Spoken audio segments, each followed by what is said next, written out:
Yo, what's that word? This is 12 in the podcast. I'm your host, Broderick. Now, y'all know we've been doing the schedule predictions for the coaches poll top 25. Today, we're on the number 4 team in the nation, the Ohio State Buckeyes. Ohio State fans, go ahead and subscribe to the channel. We got more heat coming up, exclusive content. Let's get to it. Ohio State. How we gonna break this down with the schedule predictions is we gonna go over 4 topics of importance that I think is gonna come with the season. Now, without further ado, the first topic that I want to talk about is how Ohio State matches up with its rivals. Now, I didn't know that Illinois was considered a rival. With all due respect, the Illini, they had a great year last year and a great defense, including their defense coordinator getting hired by Purdue. But at the same time, they don't match up with them, so we don't have to discuss that this year. They did catch 2 other rivals, with the first being Penn State. Penn State, y'all know I'm high on Penn State this year. I think they're going to have a great defense and the potential to have an explosive offensive again. Um, I think Ohio State matches up really well with them, depending on some key factors we're going to discuss later on in the video. I think it's going to be a real battle in this game as we're going to see new quarterbacks for both teams in this game. For Ohio State, we know there's a battle going on there that we're going to talk about later on. For Penn State, we expect it to be Drew Allard, Ohio native, former 5-star quarterback from his class. And this game is a home game for Ohio State, so that's a positive about it. We know it's always tough playing in the horseshoe. The next team is, of course, the game, probably the most notable rivalry in all of college football, and that's Ohio State, Michigan. Um, Michigan is on a 2-game winning streak. You guys saw, well, subscribe to the channel to go see my Michigan schedule prediction because they're the number 2 team in the nation. And you guys already know how I feel about that game, but I'm going to say the same thing on here. I think Michigan is tough. They're going to be physical. They're going to test that Ohio State depth like they did the last 2 years. And unfortunately for the Buckeyes, this game is in the big house on the road in Ann Arbor. It's going to be a tough game. It's going to be a tough game. I think it's going to be their hardest game of the season, as it should be. This is the rivalry that we all want to see. We want to see the star players on both sides. We want to see Ryan Day versus Harbaugh. And I want to see what comes out of, if Ohio State were to lose this game, what does that mean for head coach Ryan Day? Obviously, a guy that's been to the playoff before and, has developed top 5 picks in the NFL draft, has a number 2 recruiting class in the nation. It almost sounds blasphemous, but we know the expectations at Ohio State are extremely high. So we're going to see how this game is going to play out for his tenure. I just can't fathom that they would even consider letting him go. But at the same time, it's Ohio State, and the expectation is to win the national championship. So next, we're going to assess the potential upsets on their schedule. Now, I believe Michigan is going to be favored in this game based upon where I had Michigan. And again, subscribe to the channel. So they're considered underdogs. So the 2 potential upsets I had on the Ohio State schedule was Penn State, a rival who I already discussed. I think it's going to be a tough game for Ohio State, even though it is at home with Drew Singleton and I'm forgetting the other running back's name. I think Katron. Yeah, running back from IMG Academy last year. Both were true freshmen. With Singleton leading the way, very explosive. I think he had over at least, I want to say 1,500 yards. Don't quote me on that. Penn State fans, let me know in the comments that I get that right. But I think that Penn State is going to try to slow the game down, try to control, because we already know, regardless of Ohio State as a quarterback, they're going to be explosive. The other potential upset was Notre Dame. This game is at Notre Dame Stadium. Um, they had a tough game last year. It was a 4th quarter game. Very exciting in Marcus Freeman's first year as the head coach for the Ohio State Buckeyes. I mean, who? I'm sorry, for the Notre Dame Fighting Irish. I'm sorry, Marcus Freeman. He had a really good recruiting class. Uh, was known as defensive ace, defensive coordinator at Cincinnati that we know produced a lot of current NFL starters. So we know he recruits well and he knows what he's doing on the defensive side of the ball. I'm excited to do what Notre Dame does. I think they're going to bounce back this year. And of course, they got this game at home, and it's probably going to be Ohio State or USC is going to be the biggest game on Notre Dame's schedule, along with Clemson in there. We're going to talk about Notre Dame a little later, but I think the Buckeyes are on upset watch here. Next, we're going to talk about the top three players on offense and defense. So for the offensive side, you got to start with the best receiver in the country, Marvin Harrison Jr., 6'4", 205 pounds, first team All Big Ten. Last year, he had 77 receptions, 1,263 yards, and 14 touchdowns. I'm sorry, I just got to laugh because those are ridiculous numbers. Of course, you know, Junior, he has the Hall of Fame father that played for the Indianapolis Colts. As we all know at this point, I believe he's quite possibly the best player in the nation, regardless of position. He was showing out in that Georgia game in the college football playoff before he ultimately got injured and knocked out of that game, which I believe Ohio State would have won and potentially went on to boat race TCU in a national championship game. Um, let's see, and I think he's going to be even better this year. He's put up some. Well, he's talked about some testing numbers. Said he would run in the high 4.3s, which I believe, especially if you watch him play. Great route runner, contested ball catcher. He does everything you want as a receiver. He doesn't have weaknesses. I want to see his blocking a little more. Not that it was a weakness, but I just want to see it a little more. Next is Emeka Abuka, a top five to top seven receiver in the nation, especially out of the slot. He was dominant. He ended up last year with 74 catches, 1,151 yards, and 10 touchdowns. I believe he had two rushing touchdowns as well. Another all Big Ten receiver, best receiver duo in the nation. It's going to be hard to contain these guys. I actually think it's going to be impossible. I think Emeka really runs routes really well, very shifty. Reminds me a lot of his counterpart. He ended up replacing because of injuries Jackson Smith and Jigma, who I expect to have a big year for the Seattle Seahawks this year. And I'm very excited to see Emeka this year as well. It's going to be tough for any Big Ten team or any team on their schedule in general to contain those two guys as well when you have players like Julian Fleming, Brandon Ennis, Carnell Tate, and a couple other guys in that receiver room. And we know Ohio State specializes with offensive coordinator Brian Hartline at developing receivers and having explosive offenses. Next, we have, in my opinion, this might be controversial, but Travion Henderson. And the reason I said it might be controversial is because Miles Williams replaced him really well last year. Travion dealt with a lot of injuries. Miles Williams ended up with, I believe, 825 yards, 14 touchdowns, and a great per carry average. So he really stepped up in his place. But I think we got to think back to Travion Henderson as the freshman. When he was a freshman, dominant player, I believe he had over 1,200 yards rushing.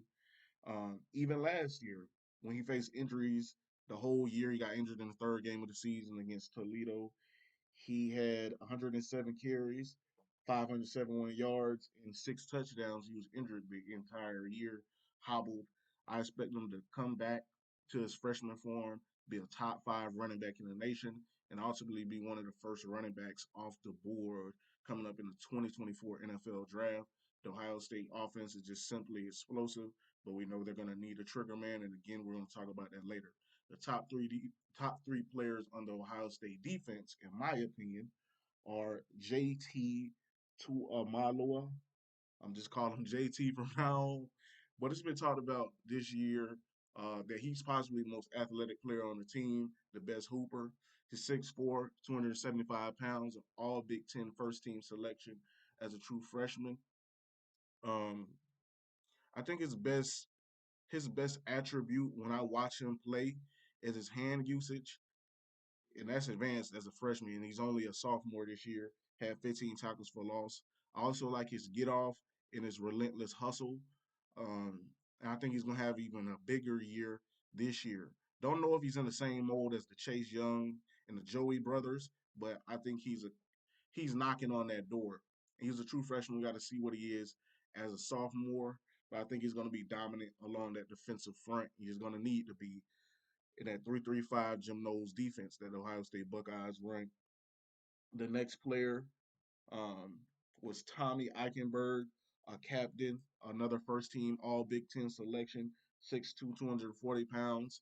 Now, he isn't great in coverage or against the twitchy athletes when he gets one-on-one in space, but I do think he's a great run stuffer. I do think he's going to help control that line of scrimmage and everything close to where you have to attack the talented secondary of the Buckeyes. And they gave up some explosive plays last year, but I think that that's it's going to be them dictating more this year than it was last year. And again, it's the second year in Jim Knowles' defensive scheme, and I think they're going to have a better understanding. I think Tommy, um, he excels in the thinking part of the game and being where he needs to be and filling those gaps. The third player, I could have won a multitude of positions, but here I told to go upside, and who was announced as a starter yesterday by defensive coordinator Jim Knowles at one of the safety positions, and that was Sonny Styles, the former five-star freshman. He's a sophomore this year, 6'4", 230 pounds. Reminds me a lot athletically like Isaiah Simmons, but at the same time, word out of Ohio State is that he reminds them a lot of what Kyle Hamilton was for Notre Dame, which is extraordinary. Um, I thought Kyle Hamilton was a top five player in the nation when his last year in college. So for Sonny to get that type of praise is well respected, but we're gonna have to see it put on display as he plays a significant amount of snaps this year. And I think he's gonna shine. He's young. Remember, he reclassified from 2023 to 2022. So he's a young player coming in, but I still think he deserved that five-star status, and I think he's going to show that this year and be the best player in the back half of that defensive secondary. Finally, the big discussion, the key storyline right before the schedule prediction is Devin Brown versus Kyle McCord versus uh, both former high-ranking recruits. I believe Kyle McCord was five-star. Devin Brown was a top 150 quarterback. Ohio State knows how to recruit the quarterback position. Kyle McCord is a class above Devin Brown. Um, it seemed like Kyle McCord was going to be the easy heir apparent in the spring, especially when Devin Brown was injured, missed a couple practices with a finger injury. But they seem to even up the battle, and there's even reports that came out this past weekend that it was a straw poll by the Ohio State staff, and it came out nearly 50-50. There has been reports that both of them are going to play against in the opener against Indiana. Um, if I had to make a prediction right now, I would say that Kyle McCord is going to be the starter based on experience. But a lot of times, if this 50-50 at this point, they're wearing the upside play. And obviously, if he's a class below and it's 50-50, then Devin Brown seemingly has more upside. And I think he's a little bit more athletic overall in general, even though, Ohio State doesn't tend to run its quarterbacks. They tend to really focus on the passing game and being an explosive game manager, especially when we got wide receiver talent like that, the best wide receiver talent again in the nation.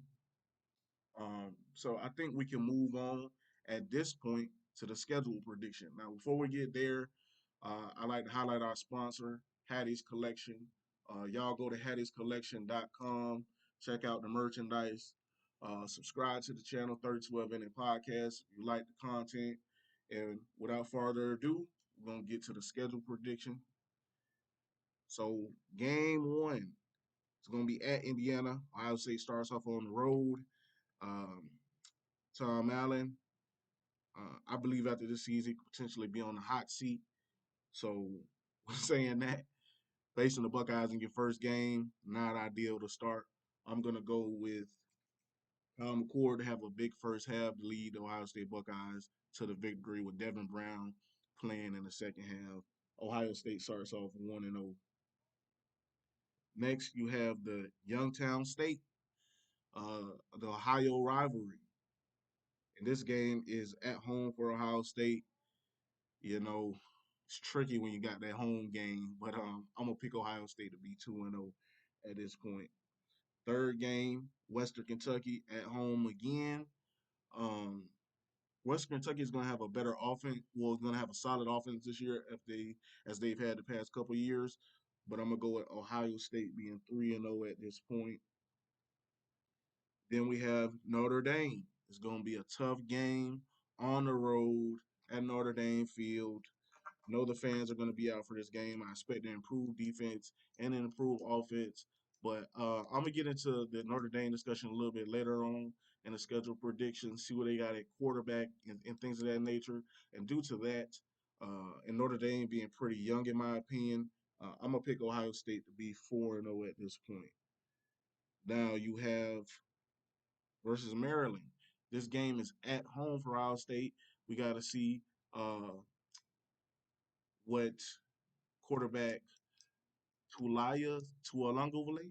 I know I messed up his name, but Tua's little younger brother who plays for the Maryland football team. I think Maryland's going to improve overall in Loxley's, I believe, third season, and I think they're going to be ready to take a next step. They've done really good in the transfer portal, in my opinion, in recruiting players from around the area and the DMV, including a few surprises. But and I think this game is going to be closer than what people think. I think I should have probably put this game as an on potential upsets, but for right now, I'm gonna ride with Ohio State. But I think this is gonna be one of the most interesting games of that weekend, and I'm definitely gonna be paying attention. But right now, I'm gonna rock with Ohio State to go 5-0 at this point. At Purdue, new head coach. Their defense should be stronger with the defensive acumen. They just hired a head coach, but again, I don't think the offense is gonna be there to keep up with the Buckeyes. I'm a rock with. I think it's gonna be a big Emeka Ibuka game. I think they're gonna try to bracket coverage Marvin Harrison Jr. I'm gonna ride with Ohio State being 6-0 at this point. Wisconsin. Well, before we get to Wisconsin, Penn State. This game is at home. Whoo, man, this is a tough game to predict. This is a tough game to predict. Very high on Penn State this year. It being in the horseshoe. Ooh, this is gonna be tough. Again, I expect Penn State to slow it down, to run the football, be physical, same game plan as Michigan. And I think that's going to really test Ohio State. And honestly, I got Penn State in this game. I think Ohio State at this point is going to be 6-1. Next, we're going to have Wisconsin with new head coach Luke Fickle in the fold and offensive coordinator Phil Longo. Braylon Allen is going to be tough to bring down in this game. But I want to see what that offense look like. Have a chance to be explosive coming from the constant pounding on the running backs and things of that nature. We know we're going to have a physical offensive line, but it's his first year there at Wisconsin. I think it's going to take a little time to build it up, even though I do expect them to have some form of success this year. I don't think over the Buckeyes, especially. Well, this game is at Wisconsin, so that could help in their favor. But I think it's going to be a great road test for the Buckeyes. But ultimately, I got the Buckeyes winning this game and bouncing back and being 7-1. Then we have the Rutgers Scarlet Knights. Again, this is at Rutgers in Jersey. Um, I think that man, I got Ohio State in this game. I think that Rutgers just isn't there right now, but they are recruiting well, just not to level Ohio State. I got Ohio State winning this game and then being 8-1 at versus Michigan State at home. Michigan State, we got to see what they are on offense. I think they're going to be strong on defense, especially with corners like Charles Brantley going up against Marvin Harrison and Emeka Ibuka. And they got a couple other players in that secondary as well as the defense overall. But I want to see how they are on offense. I still have a lot of questions. They really had a flop type of year last year, and I don't think they're ready for Ohio State at this point. So I'm gonna go with the Buckeyes being 9-1 at this point. Next game, another home game with Minnesota. a tough physical team. I think they're going to try to emulate the same game plan as Penn State and Michigan, but they don't have the talent, and I think they lost some of their best players. Um, Minnesota fans, get in the comment. Let me know if Muhammad Ibrahim is still there at running back. But they lost potentially the best center to the NFL last year, and it's going to be tough to replace. And I got Ohio State in this game at home as well. So the Buckeyes are 10-1. Now again, here goes the game. You would already know this prediction if you see my Michigan prediction. To me, this is gonna be a tough physical game, man. But I really think this is the best team that Jim Harbaugh has had at Michigan. Um, I think this is gonna be a physical game. Again, they're gonna test the depth of Ohio State. And if you already seen my Michigan preview again, I expect them to go 12-0, be Big Ten champions. So with saying that, I got Ohio State. Unfortunately for Buckeyes fans, lose this game for a third year in a row, especially with it being at the big house and this being Jim Harbaugh's, in my opinions, best team so far. Now they got a lot of controversies surrounding them with recruiting violations and things of that nature, but by this point they should be well seasoned. Hopefully, Donovan Edwards and Blake Corum could stay healthy at this point. I expect another step from J.J. McCarthy, and I think Michigan, has the ability to win the national championship. Ohio State does as well, but we got to see if they're going to be able to get there with the two losses on their schedule, in my opinion, to Penn State and ultimately Michigan. And I got Ohio State finishing 10-2. This has been fun. Y'all like, subscribe to the channel. Again, visit hattyscollection.com. Go get your merchandise. I appreciate it. Thank you. Y'all have a good one.